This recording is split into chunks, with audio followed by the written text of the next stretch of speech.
Hello എല്ലാവർക്കും പുതിയൊരു വീഡിയോയിലേക്ക് സ്വാഗതം. സുഖം എല്ലാവരും സുഖമായിട്ടിരിക്കുമെന്ന് വിചാരിക്കുന്നു. അപ്പോൾ ഇന്നൊരു കുഞ്ഞു ഡേ ഇൻ മൈ ലൈഫ് ചെയ്യാമെന്ന് വിചാരിച്ചു കേട്ടോ. ഡേ ഇൻ മൈ ലൈഫ് നല്ലൊരു കുഞ്ഞു വ്ളോഗ് ചെയ്യാമെന്ന് വിചാരിച്ചു.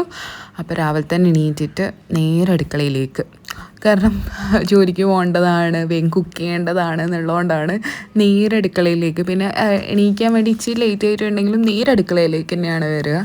അല്ലെങ്കിൽ ചുമ്മാ കുറച്ച് സമയം പുറത്തൊക്കെ ഇരുന്ന് അങ്ങനെയൊക്കെ ഇരിക്കാറുണ്ട്. അപ്പോൾ നേരെ അടുക്കളയിൽ വന്നിട്ട് ആദ്യത്തെ പണിയെന്ന് വെച്ചാൽ ജസ്റ്റ് ഒന്ന് തുടച്ചിടും.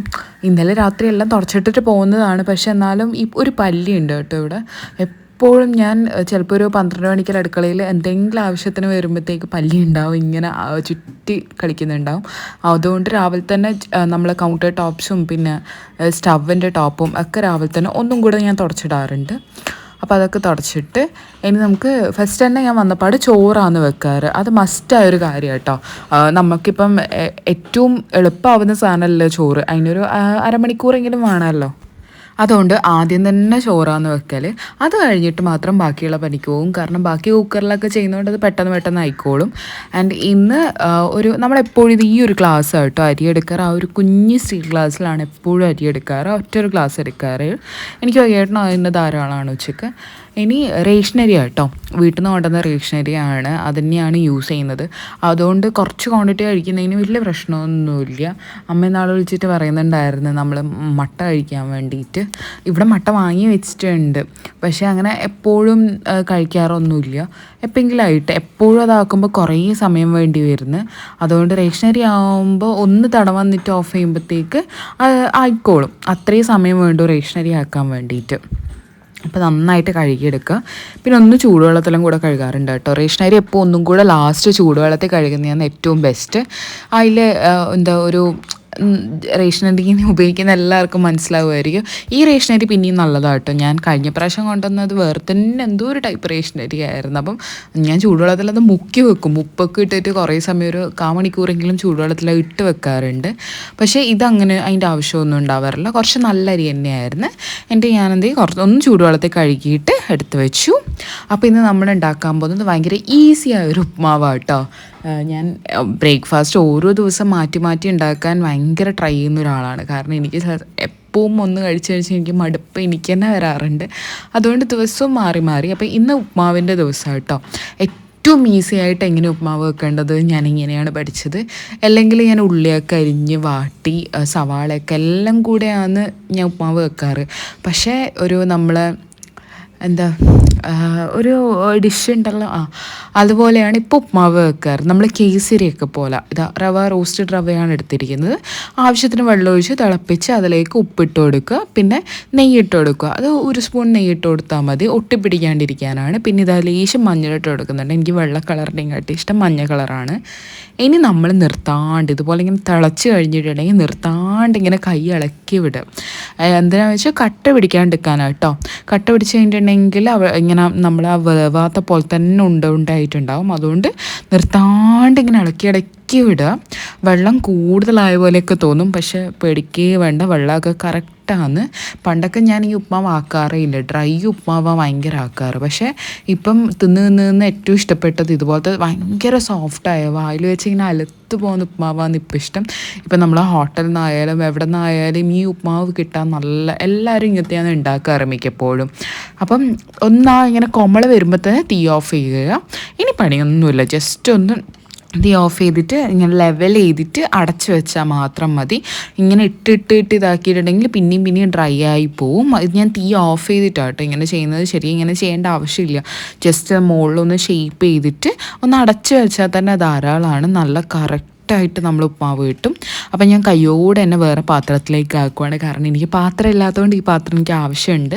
അതുകൊണ്ട് ആ ഉപ്മാവ് ആയ ശേഷം ഇതുപോലത്തെ ഒരു ബൗളിലേക്ക് ആക്കി വെക്കുന്നുണ്ട്. നെയ്യ് തേക്കൊന്നും വേണ്ട കേട്ടോ, പാത്രത്തിൽ ഒട്ടിപ്പിടിക്കുക അങ്ങനെയൊന്നുമില്ല. ഓൾറെഡി നമ്മളെ ഉപ്മാവിൽ നെയ്യുണ്ട്. ഇത് ഭയങ്കര ടേസ്റ്റാണെന്ന് വെച്ചാൽ ഇങ്ങനെ ഉപ്മാവ് നിങ്ങൾ ആക്കി നോക്കണം കേട്ടോ. പച്ചമുളക്, ഉള്ളി ഒന്നും ഇടാണ്ട് ജസ്റ്റ് ഉപ്പും കുറച്ച് നെയ്യും മാത്രമാക്കി തന്നെ കേസരി തന്നെ അതേപോലെ തന്നെ ടേസ്റ്റാണ്. കാഷ്യൂസ് ഒന്നും ഞാൻ ഇടുന്നില്ല കേട്ടോ, ജസ്റ്റ് നോർമൽ ഒരു സാധനം ആക്കുന്നത്. പഞ്ചസാര കൂട്ടിയിട്ട് അല്ലെങ്കിൽ കറി കൂട്ടിയിട്ട് നമുക്ക് നല്ല ടേസ്റ്റ് ഉണ്ടാവും കഴിക്കാൻ വേണ്ടിയിട്ട്. അത് കഴിഞ്ഞിട്ട് പിന്നെ ഒരു മുട്ടക്കറിയാണ് ഇന്നാക്കുന്നത്. എന്തെങ്കിലും എളുപ്പമുള്ളതാണ് മിക്കപ്പോഴും കണ്ടുപിടിച്ച് ആക്കാറ്. അപ്പം വിചാരിച്ചു ഇന്ന് മുട്ടക്കറി ആക്കാമെന്ന്. ഇന്ന് മുട്ടക്കറീൻ്റെ ദിവസമാണ്. കാരണം ഇന്നലെയൊക്കെ മീൻകറിയൊക്കെ ഉണ്ടായിരുന്നു. മീൻകറി ആക്കുന്ന ദിവസമെല്ലാം ഞാൻ തലേന്ന് ആക്കി വെക്കുക. ആ ഒരു ദിവസം വ്ളോഗ് ചെയ്യാം കേട്ടോ. മീൻകറിയൊക്കെ ആക്കുന്നത് തലേന്നേ ആക്കി സെറ്റ് ചെയ്യുന്നതൊക്കെ വ്ളോഗ് ചെയ്യാം ഒരു ദിവസം. ഇന്ന് പക്ഷേ മുട്ടക്കറീൻ്റെ ദിവസമായതുകൊണ്ട് 2 ഉള്ളി എടുത്തിട്ടുണ്ട്, പിന്നെ തക്കാളി എടുത്തിട്ടുണ്ട്, പിന്നെ വെളുത്തുള്ളി എടുത്തിട്ടുണ്ട് കേട്ടോ. ഇത്രയും സാധനങ്ങളെ ഞാൻ ഉപയോഗിക്കുന്നുള്ളൂ. ഇഞ്ചിയൊക്കെ വേണമെങ്കിൽ ഇടാൻ വന്ന് നിങ്ങളെ ഇഷ്ടമാണ്. എൻ്റെ അടുത്ത് ഉണ്ട് ഇഞ്ചി, പക്ഷെ ഞാൻ ഇട്ടിട്ടില്ല. ഞാൻ അധികം അങ്ങനെ ഇഞ്ചി യൂസ് ചെയ്യാറില്ല. ബിരിയാണിയിൽ മാത്രമേ ഞാൻ കൂടുതൽ ഇഞ്ചീസൊക്കെ ഉപയോഗിക്കാറ്, ബിരിയാണിയിൽ മീൻകറി വെക്കുമ്പോൾ. പക്ഷെ ഇപ്പം ഞാനങ്ങനെ യൂസ് ചെയ്യുന്നൊന്നുമില്ല. അപ്പം കുനുകുനാ നമ്മളെ ഇതറിയുന്നുണ്ട്, എന്താ തുക്കാളിന്ന് നമ്മളെ ഉള്ളി അരിയുന്നുണ്ട് കേട്ടോ. കുനുകുനായിട്ട് അരിയുന്നുണ്ട്. നിങ്ങൾ ഇതിപ്പോൾ കറണ്ട് പോയിട്ട് വന്നതാട്ടോ. അതാ പെട്ടെന്ന് ഭയങ്കരമായിട്ട് ലൈറ്റ് വന്നത്. കറണ്ട് രാവിലെ ഒരു 5 മിനിറ്റ് പോയിട്ടുണ്ടായിരുന്നു. പോകാറൊന്നുമില്ല കേട്ടോ, ഇങ്ങനെയൊന്നും പോകാറില്ല. ഒരു ദിവസം എങ്ങാണ്ട് പോയി. അതിന് അതെന്തോ പണിയെടുക്കുന്നതായിട്ട് അങ്ങനെ പോയിട്ടുണ്ടായിരുന്നു. പിന്നെ അങ്ങനെ പോയിട്ടൊന്നും ഉണ്ടായിരുന്നില്ല. അപ്പം ഇതൊക്കെ അരിഞ്ഞു. പണ്ട് ഞാൻ കൈകൊണ്ട് അരിയാറ്. എൻ്റെ വ്ളോഗ് ഡെയിലി കാണുന്നവർക്ക് മനസ്സിലാവും, ഞാൻ എപ്പോഴും കൈകൊണ്ട് അരിയാറ്. പക്ഷേ ഇപ്പോൾ ഓഫീസിലൊക്കെ പോകുന്നതുകൊണ്ട് ഞാൻ എന്താ ഇതിൽ വെച്ചിട്ട് നമ്മളെ കട്ടിംഗ് ബോർഡിൽ വെച്ചിട്ടൊക്കെ അരിയാൻ പഠിച്ചിരിക്കുന്നു. കാരണം കൈയൊക്കെ മറ്റേതാകുമ്പോൾ ഇങ്ങനെ മുറിഞ്ഞൊക്കെ പോകാറുണ്ട് ചെറുത്. പക്ഷെ വീട്ടിലിരിക്കുന്ന സമയം അതൊന്നും നമ്മൾ മൈൻഡ് ചെയ്യാറില്ലല്ലോ. വീട്ടിലിരിക്കുന്ന സമയം നമ്മൾ അത് കുഴപ്പമൊന്നുമില്ല. പക്ഷേ ഇങ്ങനെ ജോലിക്കൊക്കെ പോകുന്ന സമയത്ത് കൈയൊക്കെ കുറച്ച് നീറ്റായിട്ട് ഇരിക്കണം നമുക്ക് ഭയങ്കര ആഗ്രഹം ഉണ്ടാവില്ലേ. അപ്പം അതിന് ശേഷമാണ് ഞാൻ ഇങ്ങനെ കട്ടിംഗ് ബോർഡിൽ ഇങ്ങനെയൊക്കെ ആയിട്ട് അരിയാറ്. എന്താ നമുക്ക് സാറ്റിസ്ഫാക്ഷനൊന്നും കിട്ടാറൊന്നുമില്ല, പക്ഷെ ഞാനിങ്ങനെ അരിയാറുണ്ട്. അത് കഴിഞ്ഞിട്ട് അതേ പാൻ വെച്ചിട്ട് അതിലേക്ക് എണ്ണ ഒഴിച്ചു. പിന്നെ ഇതൊക്കെ കൂടെ അങ്ങ് ഇട്ടു. പച്ചമുളക് എൻ്റെ അടുത്ത് ഉണ്ടായിട്ടില്ല, അതുകൊണ്ട് ഞാൻ പച്ചമുളക് ഇടുന്നില്ല. പിന്നെ ഇതൊരു മുളകിട്ടൊരു മുട്ടക്കറിയാണ്, അതുകൊണ്ട് പച്ചമുളകിൻ്റെ ആവശ്യമില്ല എന്ന് വിചാരിച്ചു. അങ്ങനെ അതവിടെ അടച്ച് വെച്ചു. ഒരു 5 മിനിറ്റ് ആവിയിലത് വേവിട്ട് സിമ്മിലിട്ടിട്ട് വെന്താൽ മതി. ഇനി നമുക്ക് നമ്മളെ പുറത്ത് നമ്മൾ 2 ചെടിയുണ്ട്, നമ്മൾ കൂർക്കലയും അലോവേറ നാട്ടിൽ നിന്ന് കൊണ്ടുവന്ന കേട്ടോ. അതിൽ ലേശം വെള്ളമെല്ലാം ഒഴിച്ചു. വേഗം അടുക്കളയിൽ പോയി നോക്കിയപ്പോഴത്തേക്ക് ചോറ് വെന്തിട്ടില്ല, തിളച്ചുകൊണ്ട് നിൽക്കുകയാണ്. മറ്റേതും ആയിട്ടുണ്ടായിരുന്നില്ല. അപ്പോൾ പിന്നെ മുട്ട ഇന്നലെ വാങ്ങിച്ചിട്ട് അങ്ങനെ തന്നെ എടുത്ത് വെച്ചിട്ടുണ്ടായിരുന്നില്ല. ഇവിടെ ആണെങ്കിൽ മുട്ട നമ്മൾ കടലയൊക്കെ പൊതിയുന്ന പോലെ അവർ മുട്ട പൊതിഞ്ഞ് തരും, ഇങ്ങനെ കോൺ ഷേപ്പിലായിട്ട്. അപ്പോൾ കടയിൽ നിന്ന് വാങ്ങിച്ചതായിരുന്നു. നമ്മളെപ്പോഴും പോകുന്ന ഇവിടെ അടുത്തുള്ള വൈറ്റിലെല്ലാം കടയിൽ നിന്നാണ്. അങ്ങനെ 5 മുട്ടയെ വാങ്ങിയുള്ളൂ. ചില സമയത്ത് ഇതിൽ 12 മുട്ട കൊള്ളും കേട്ടോ. ഇത് ഭയങ്കര ഉപയോഗമുള്ള ഒരു ട്രൈ ആയിട്ട് എനിക്ക് തോന്നിയിട്ടുണ്ട്. നല്ല രസമാണ് കാണാൻ വേണ്ടിയിട്ട്. അപ്പോൾ ഇത് ഞാൻ ചില സമയത്ത് അടച്ച് വെക്കാറുണ്ട്, ചില സമയത്ത് അങ്ങനെ തന്നെ ഇടാറുണ്ട്. അപ്പം ജസ്റ്റ് ഒന്ന് വഴറ്റിയിട്ടുണ്ട് കേട്ടോ. ഇതിൽ നമ്മൾ ഉപ്പ് ഇട്ട് കൊടുത്തതാണ് നേരത്തെ, ഉപ്പും മഞ്ഞളും ഇട്ട് കൊടുത്തതാണ്, വേറൊന്നും ഇട്ടിട്ടുണ്ടായിരുന്നില്ല. പിന്നെ ലേശം വെള്ളം കുടിക്കാറുണ്ട് ഓർമ്മ വരുമ്പോൾ മാത്രം. ഓർമ്മ വരുമ്പോൾ എന്ന് വെച്ചാൽ എനിക്ക് ചില സമയത്ത് വെള്ളം കുടിക്കേണ്ട ഓർമ്മ വരുള്ളൂ. പിന്നെ ചില സമയത്ത് രാവിലെ ദാഹിക്കാറൊക്കെ ഉണ്ട്, അപ്പം അങ്ങനെ വെള്ളം കുടിക്കും. വെള്ളം കുടിക്കേണ്ട ഓർമ്മ ചിലപ്പോൾ ഉണ്ടാവണമെന്നില്ല. അങ്ങനെ നമ്മൾ മസാലപ്പൊടിയൊക്കെ ഇടുകയാണ്. പച്ചമുളക് ഇല്ലാത്തത് കൊണ്ട് കുറച്ച് മുളക് പൊടി അധികം ഇടുന്നുണ്ട്. മുളക് പൊടി ഇട്ടു, പിന്നെ മഞ്ഞൾപ്പൊടി, പിന്നെ ഗരം മസാല, ചിക്കൻ മസാല, ഇത്രയും മസാലകളാണ് ഇടുന്നത്, വേറൊന്നും ഇടുന്നില്ല. എന്നാൽ കുറച്ച് അത്യാവശ്യം വെള്ളം ഒഴിച്ചിട്ട് തിളക്കാൻ വെക്കുക. ഇനി നമ്മൾ മുട്ട പച്ചയോടെ തന്നെ ഇങ്ങനെ പൊട്ടിച്ചൊഴിക്കുക. ഇതാണ് എളുപ്പത്തിലുള്ളൊരു മുട്ടക്കറി. മറ്റേത് മുട്ട ഇതാക്കൊക്കെ വേണ്ടേ, നമ്മൾ വേവിക്കണം, അങ്ങനെ വെക്കുന്നില്ല. അത് വേറൊരു സ്റ്റൈല്, ഇത് വേറൊരു സ്റ്റൈല്. അങ്ങനെ തിളപ്പിച്ചിട്ട് മുട്ട ഒഴിച്ച ശേഷം നമ്മളത് അടച്ച് വെക്കുക. സിമ്മിലോ ഫുള്ളിലോ എങ്ങനെ ഇട്ടെങ്കിലും ഒരു മീഡിയം ഫ്ലെയിമിലിട്ടിട്ട് നിങ്ങൾ അടച്ച് വെക്കുക. അപ്പോൾ എൻ്റെ ചോറ് ഇവിടെ ആയതുകൊണ്ട് ഞാൻ വേഗം ഊറ്റിയിട്ടുണ്ട്. അടിയിലൊരു പാത്രമൊക്കെ വെച്ചിട്ട് വാഷ് ബേസിൽ നിന്ന് അത് ഊറ്റിയെടുത്തിട്ടുണ്ട്, അത് മാറ്റി വെച്ചു. അപ്പോഴേക്ക് നമ്മൾ മുട്ട ഇവിടെ നിന്ന് ഫുൾ റെഡി ആയിട്ടുണ്ട് കേട്ടോ. അത് അടച്ച് വെച്ചുകൊണ്ട് അത് ഫുൾ കുക്കായിട്ടുണ്ട്. ഇനി ഞാൻ എന്താ ചെയ്യാൻ പോകുമെന്ന് വിചാരിച്ചാൽ ജസ്റ്റ് ഒന്ന് ഇളക്കിയിട്ട് നന്നായിട്ട് ഇത് പൊട്ടിക്കാൻ പോവുകയാണ്. അതുകൊണ്ട് 3 മുട്ട ഇട്ടത്, കുറച്ച് ക്വാണ്ടിറ്റി കാണാൻ വേണ്ടിയിട്ട്.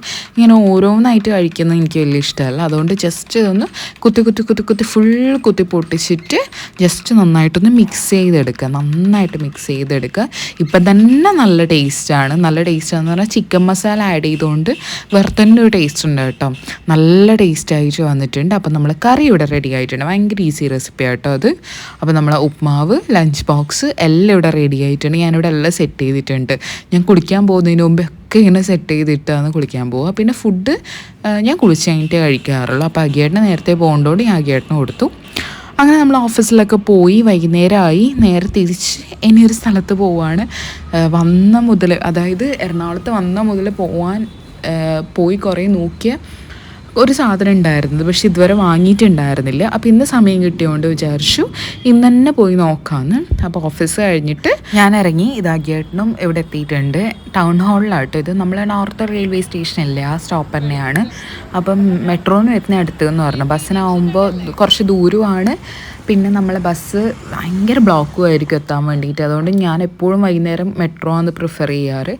നമ്മളെത്തിയത് ഫ്രിഡ്ജ് നോക്കാനാട്ടോ. കുറേ നാളായി ഫ്രിഡ്ജ് നോക്കാൻ വേണ്ടിയിട്ട് ഇറങ്ങിയിട്ട്, വാങ്ങിയിട്ടും ഇല്ല, സമയം കിട്ടാറും ഇല്ല പോയി നോക്കാൻ വേണ്ടിയിട്ട്. അപ്പോൾ ഇന്ന് വിചാരിച്ചു ഒരു യൂസ്ഡ് ഫ്രിഡ്ജ് വാങ്ങാം, അതൊന്നും കുറച്ച് ബഡ്ജറ്റ് ഫ്രീ ആയിട്ടും നല്ലത് തോന്നി. അപ്പോൾ അവിടെ എത്തുമ്പോഴത്തേക്ക് എല്ലാ ഫ്രിഡ്ജിലും നമ്മൾ നോക്കിയതിൻ്റെ പകുതി പൈസയേ ഉള്ളൂ. ചിലത് അത്ര പോലും ഇല്ല. ഡാമേജ് ഒന്നുമല്ല, ഇവിടെ എല്ലാം സെക്കൻഡ് ഹാൻഡ് നല്ല ഫ്രിഡ്ജസാണ് കിട്ടുന്നത്. ചിലപ്പോൾ എന്തെങ്കിലും ഒരു പെയിൻറ്റ് പോയോ എന്തെങ്കിലും ഒരു പ്രശ്നം ഉണ്ടാവുമായിരിക്കും, പക്ഷെ ബാക്കിയെല്ലാം ഓക്കെ ആയിരുന്നു. അപ്പം ഞങ്ങൾ ഏറ്റവും കൂടുതൽ അവിടെ ഫ്രിഡ്ജാണ് ഉണ്ടായത്. ഫ്രിഡ്ജ്, പിന്നെ 2-3 TV ഉണ്ടായിരുന്നു, പിന്നെ മറ്റേ പിന്നെ അവനുണ്ടായിരുന്നു, അത് അവനൊക്കെ അവിടെ ഉണ്ട്. അപ്പോൾ അതൊക്കെ ജസ്റ്റ് ഒന്ന് നോക്കി. പിന്നെ വാഷിംഗ് മെഷീൻ നോക്കി, അത് നമുക്ക് കിട്ടിയിട്ടുണ്ടായിരുന്നില്ല, അത് അവിടെ ഭയങ്കര കളക്ഷൻ കുറവായിരുന്നു. അതുകൊണ്ട് നമ്മൾ ഫ്രിഡ്ജ് അവിടെ നിന്ന് ഫിക്സ് ചെയ്തിട്ട് നേരെ ബസ് കയറിയിട്ട് പോവാന്ന്. ബസ്സിന് പോകുമ്പോൾ കുഴപ്പമില്ല കേട്ടോ, വേഗം അങ്ങ് എത്തും. പക്ഷേ ബസ്സിൽ കയറിയിട്ട് ഇങ്ങോട്ട് വരാനാണ് ഭയങ്കര പാട്. നമ്മൾ ഈ റെയിൽവേ സ്റ്റേഷനിൽ നാട്ടിലേക്കൊക്കെ പോകുമ്പോൾ എപ്പോഴും നോർത്ത് നിന്നാണ്. അപ്പം ഞാൻ എപ്പോഴും മെട്രോനാണ് പോവാറ്. അങ്ങനെ നമ്മൾ വൈറ്റില നമ്മൾ ജംഗ്ഷനിൽ എത്തിയിട്ടുണ്ട്. ഇവിടെയും നല്ല ബ്ലോക്ക്. എന്ത് റോഡ് പണി നടക്കുന്നതുകൊണ്ട് എല്ലായിടത്തും ബ്ലോക്കാണ്.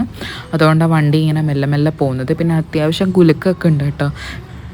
അങ്ങനെ ബ്ലോക്കൊക്കെ കഴിഞ്ഞ് നമ്മളെ വീട്ടിലെത്തിയിട്ടുണ്ട്. അപ്പോൾ ഒരു കുഞ്ഞു വ്ലോഗ് എടുത്തതായിരുന്നു. എല്ലാവർക്കും ഇഷ്ടപ്പെട്ടെന്ന് വിചാരിക്കുന്നു. അപ്പോൾ അടുത്തൊരു വീഡിയോയിൽ കാണാം. അതുവരേക്കും it's still than bye from Athira Akhil. Bye bye.